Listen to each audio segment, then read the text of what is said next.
Sulmet e tyre të orkestruara kundër Izet Megjitit janë një projekcion klasik i frikës së tyre, ndërsa BDI shpik dosje fiktive. Kështu thonë nga Vlen përmes një komunikate për mediat, përsa u përket akuzave të BDI-s ndaj kryetarit të komunës së Çajirit. Ata thonë se realiteti i demandon me fakte dhe se pikërisht kuadrot e tyre këto ditë po përballen me ekspozim publik dhe kallëzime penale për abuzime që peshojnë mbi 700.000 euro. Nga Vlen thonë se BDI sot funksionon si një zyrë avokatie e nën tokës.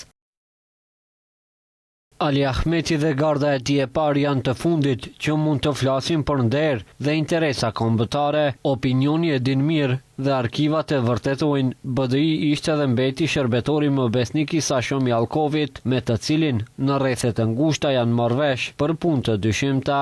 Sipas Vlenit, është qesharake dhe tragjike kur për moral flet Bujar Osmani, i vetmi shqiptar për të cilin Prokuroria Speciale Publike me prova ka pretenduar se është i përfshirë në krim të rënd, ku në të njëjtën vit të turpit sipas tyre qëndron edhe Blerim Bexheti. Vlen thekson se çdo denar i vjedhur nga xhepi i qytetarëve dhe nga xhepi i popullit shqiptar do të kthehet, ndërsa paniku i Ahmetit, Osmanit dhe Bexhetit është vetëm dëshmia më e sigurt se drejtësia më në fund ka trokitur në derën e tyre.